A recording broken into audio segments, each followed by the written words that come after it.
మన తెలుగు సంస్కృతి ఛానల్కి స్వాగతం.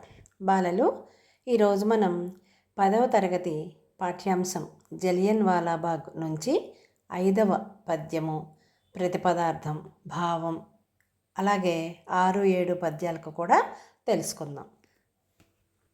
ముందుగా 5వ పద్యం. ఇది చెంపకమాల పద్యం. ప్రళయపయోదముల్ గురియు భంగి ఫరంగి పిరంగి గుండ్ల గుండెలదర దేహ పంజరముడిల్లగా జల్లెడ రీతి మార్చినన్ సొలసియు నిస్సురుస్సురని సృక్కడు చిక్కడు వైరి చేతికిన్ బలవదరి ప్రభంజనుడు భారత వీరుడు మాటలేటికిన్. ఇప్పుడు ప్రతిపదార్థం చూద్దాం. ప్రళయ అంటే ప్రళయకాలంలోని, పయోదముల్ మేఘాలు, కురియు గర్జించి వర్షించే, భంగి విధముగా అంటే అలా, ఆ విధంగా, ఆ తీరుగా అని అర్థం. ఫరంగి శ్వేత జాతివాడి అంటే ఆంగ్లేయుడు అంటే బ్రిటిష్ వాళ్ళ యొక్క. ఫిరంగి గుండ్ల శబ్దాలకు అంటే తుపాకీ గుండ్ల శబ్దాలకు గుండెలు ప్లస్ అదర, గుండెలదర అంటే గుండెలు అదిరిపోతున్నాయి. అంటే దడొస్తుంది కదా, ఏదైనా మనం వినకూడని పెద్ద శబ్దం ఏదైనా వింటే మన గుండెలు గబుక్కులు జారినట్లుగా, ఏదో గుబులు పుట్టినట్లుగా అనిపిస్తుంది అనమాట. అదే గుండెలు అదిరిపోతున్నాయి అని అంటాం. దేహ పంజరము శరీరం, డిల్లగా అంటే శక్తి లేని విధంగా, నిస్సత్తువుగా అంటే ఏమాత్రం నిలబడటానికి కూడా ఓపిక లేనంత బలహీనంగా అయిపోవటం అన్నమాట.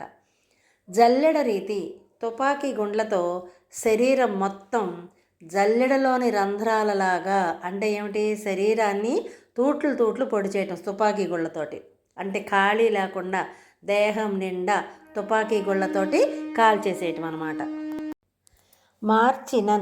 మార్చినప్పటికీ, సొలసియున్ నీరసించిపోయి కూడా, అంటే బాగా అలసిపోయి యుద్ధం చేసి నీరసించిపోయి కూడా, ఇస్సురు ప్లస్ అస్సురు ప్లస్ అని ఇస్సురస్సురని అంటే బాధతో వచ్చే నిట్టూర్పులను పలుకుతూ కూడా, సృక్కడు భయపడడు, సృక్కటం అంటే భయపడడు, ఎవరికి, ఆంగ్లేయులకి భయపడడు. వైరి అంటే శత్రువుల, చేతికి శత్రువుల యొక్క చేతికి, చిక్కడు అంటే తేలికగా దొరకడు.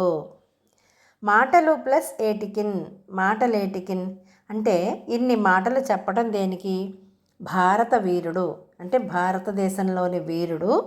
బలవత్ ప్లస్ అరి ప్రభంజనుడు బలంతో శత్రువులపై, అరి అంటే శత్రువులపై పోరాడుతాడు.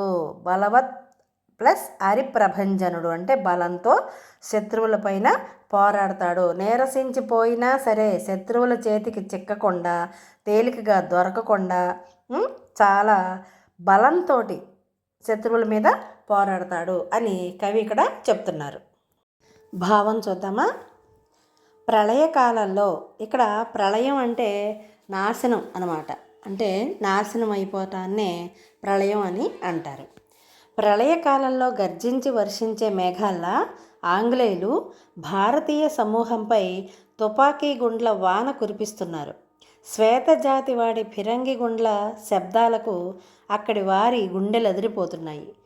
తుపాకీ కాల్పులకు కొన్ని దేహాలు నేల కొరిగాయి. ఇంతటి ఘోర యుద్ధంలో కూడా భారతీయుడు ఎక్కడా అలసిపోలేదు. శత్రువుల చేతికి చిక్కినా దాసోహం అనలేదు. శత్రువులపై భారత వీరుడు విజృంభించాడు. అట్టి భారత వీరుని పరాక్రమం గురించి ఏమని చెప్పగలం అంటే, ఎంత గొప్పగా పోరాటం చేస్తున్నాడో చూడండి. బ్రిటిష్ వారి దగ్గర ఆధునికమైనటువంటి ఆయుధాలు ఉన్నాయి, కానీ మన భారతీయుల దగ్గర మరి సాంప్రదాయకబద్ధమైనటువంటి ఆయుధాలే ఉన్నాయి తప్ప తుపాకీలు, ఈ ఫిరంగి గుండ్లు ఇవేమీ భారతీయుల దగ్గర లేవు. అయినా సరే పోరాట పటిమతోటి ఆంగ్లేయుల్ని ధైర్యంగా మొక్కవోని కఠోర దీక్షతోటి ఎదిరించారన్నమాట అప్పటి స్వాతంత్రోద్యమంలో. అదే ఇప్పుడు కవి ఇక్కడ చెబుతున్నారు. తర్వాత 6వ పద్యం. ఇది శార్దూల పద్యం. ఆహారంబున కంగలార్పడు రణవ్యాపార పారాయణుండై హరియక్షము రీతి వైరి గజ కుంభానీకముల్ చీల్చి సందేహం బందక యాత్మరక్తములికించెన్ భారతీ సైనికుండాహ ఆంగ్ల కిరీట రక్షణ సంయుద్భక్తి సంయుక్తుడై. ప్రతిపదార్థం. ఆహా అంటే ఆశ్చర్యార్థకం అనమాట. అది ఆశ్చర్యపోవటం. ఆహా ఎంత బాగుంది అని అనుకుంటాం కదా మనం. ఆహా ఇది అవ్యయ పదం అనమాట. భారతీయ భారతదేశానికి చెందిన సైనికుడు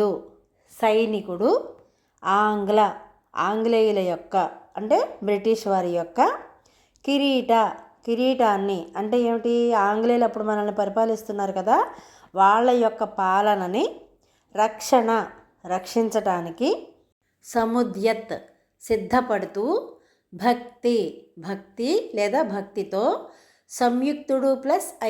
సంయుక్తుడై శ్రద్ధ కలవాడై ఉన్నాడు. ఆహారంబునకు అంటే ఆహారం కోసం, తిండి కోసం, అంగలార్పడు ఎదురు చూడడు అంటే తిండి కోసం ఎదురు చూడడు. ఎవరు ఏం పెడతారా మనం తినాలి అని ఎదురు చూడడు. తర్వాత రణము అంటే యుద్ధం అన్నమాట. రణవ్యాపార అంటే యుద్ధం చేయాలనే పనిలో పారాయణుండు శ్రద్ధ కలవాడై హరియక్షము రీతి, హరియక్షము అంటే సింహము వలె.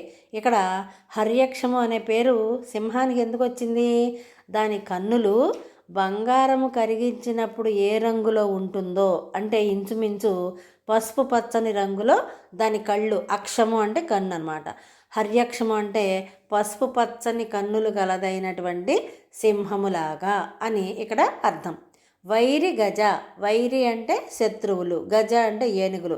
శత్రువులనే ఏనుగులను కుంభానీకములు చీల్చి, కుంభస్థలాలను చీల్చి సందేహంబు అందక ఏ మాత్రం సందేహం లేకుండా ఆత్మరక్తము తన రక్తాన్ని అంటే తన యొక్క రక్తాన్ని చిందించాడు. శత్రువుల్ని చీల్చి చెండాడుతూ సింహంలాగా తన రక్తాన్ని చిందించాడు. అంటే తను కూడా గాయపడినా సరే అవతల వాళ్ళని, శత్రువుల్ని గాయపరిచాడు. తన రక్తాన్ని చిందించైనా సరే వాళ్ళతో పోరాటం చేశాడు అని అర్థం. భావం. ఆహా భారతీయ సైనికుడు ఆంగ్ల కిరీట రక్షణకై భక్తి శ్రద్ధలతో సాగాడు. ఎప్పుడూ తిండి కోసం దేహి అని ప్రార్థించలేదు. యుద్ధావేశంతో శత్రువులనే ఏనుగుల కుంభస్థలాలను సింహంలా చీల్చి పోరాటం సాగించాడు. శక్తి వంచన లేకుండా యుద్ధంలో తన రక్తాన్ని చిందించాడు. అంటే భారతీయ సైనికుడి యొక్క పోరాట పటిమని అంటే శక్తి వంచన లేకుండా, తన తప్పు లేకుండా తను చేయగలిగినంత చేస్తున్నాడు అనమాట. ఆ భారతీయ సైనికుడి యొక్క పోరాటానికి ఈయన ఆశ్చర్యపోతున్నాడు అనమాట. ఆహా అంటే ఆశ్చర్యచకితుడయ్యి మెచ్చుకుంటూ ప్రశంసిస్తూ ఉన్నాడు కవి. తరువాత 7వ పద్యం. ఇది శీర్షపద్యము తేటగీతితో కలిసి ఉంటుందన్నమాట. ఒకచోట నీహార నికరంపురాలపై బవళించు రణము రేబవలు సలిపి ఉన్నచోదినియున్న యుదకముల్ద్రావి జీవించు బోరును వినిర్జించుచుండు ఆసవపాన దుర్వ్యసన సంసక్తుడై గతిమాలి వైరి వంకలకు జనడు అగ్నిగోళములకు నాహుతియగుగాని వెన్నిచ్చి పారడే వేళగాని అట్టి శౌర్యంబు వెచ్చించి ఆవహమున విజయమార్జించి వచ్చిన వీరవరులు భారతీయులు వట్టి సేవకులటంచు జెప్ప నోరాడెనే విదేశీయులారా. ప్రతిపదార్థం చూద్దాం.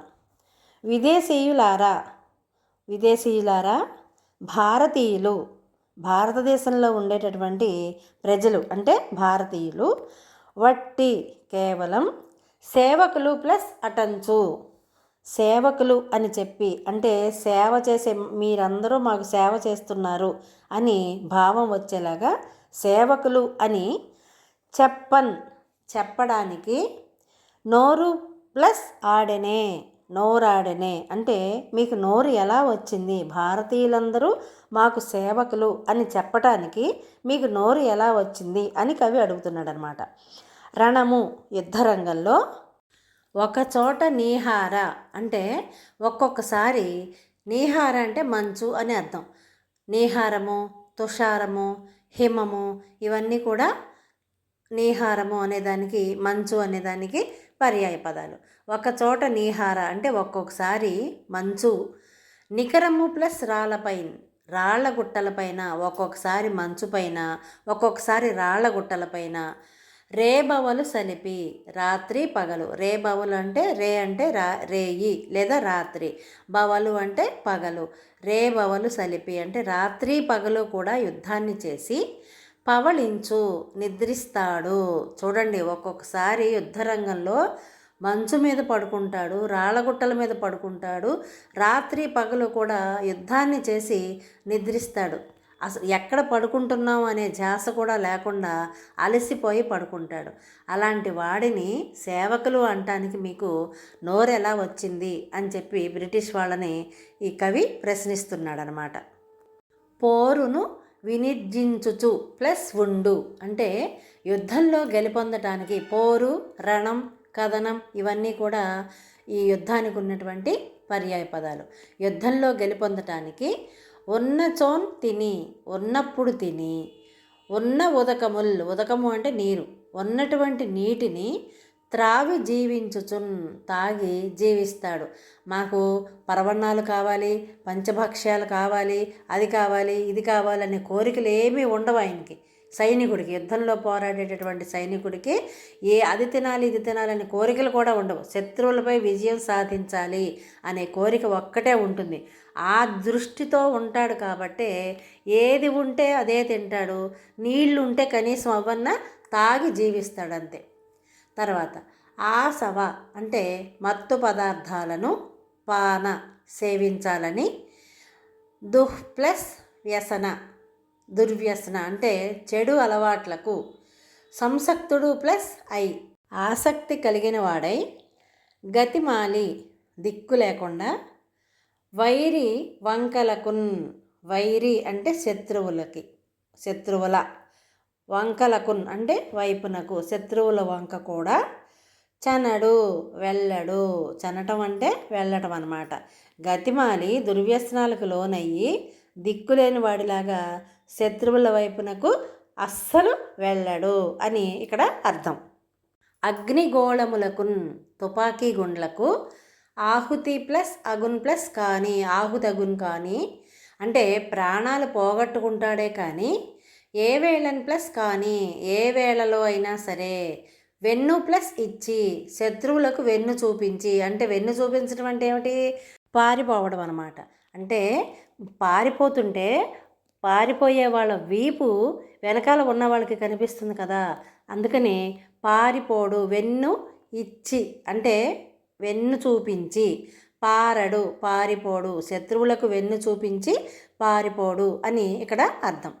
అట్టి శౌర్యంబు వెచ్చించి, అటువంటి పరాక్రమం చూపించి, ఆవహమున యుద్ధంలో, విజయము ప్లస్ ఆర్జించి విజయాన్ని సాధించి, వచ్చిన ఆ ప్రదేశానికి వచ్చినటువంటి వీరవరులు, వీరత్వం కలిగినటువంటి వారు మా భారతీయులు అని చెప్తున్నాడు. అంటే ప్రాణాలకు తెగించి పోరాటం చేసి ప్రాణాలైనా పోగొట్టుకుంటాడు కానీ శత్రువులకు వెన్ను చూపించి మాత్రం పారిపోడు. అలాంటి పరాక్రమం చూపించి విజయాన్ని సాధించి వచ్చినటువంటి భారతీయులు వీరత్వం కలిగిన వారు అని కవి ఇక్కడ భారతీయుల్ని ప్రశంసిస్తున్నారనమాట, అంటే మెచ్చుకుంటున్నారనమాట. భావం: విదేశీయులారా, భారతీయులు కేవలం మాకు సేవకులు అని చెప్పటానికి మీకు నోరెలా వస్తుంది? యుద్ధ సమయంలో ఒక్కోసారి రాత్రింబవళ్ళు మంచురాళ్లపై నిద్రిస్తాడు. ఉంటే ఆహారం తీసుకుంటాడు, లేకుంటే నీళ్లు తాగి జీవిస్తాడు. మత్తు పానీయాల కోసం గతిమాలి శత్రువుల వైపునకు వెళ్ళడు. అవసరమైతే అగ్నిగోళాలకు ఆహుతైనా అవుతాడేమో కానీ యుద్ధంలో వెనుతిరిగి పారిపోడు. అలాంటి పరాక్రమం కలిగి యుద్ధంలో విజయాన్ని సాధించి వచ్చిన వీరులు భారతీయులు అని ఈ పద్యం యొక్క భావం. అర్థమైంది కదా? ఇలాంటి మరిన్ని వీడియోల కోసం చూస్తూనే ఉండండి మన తెలుగు సంస్కృతి ఛానల్. జై హింద్, జై భారత్.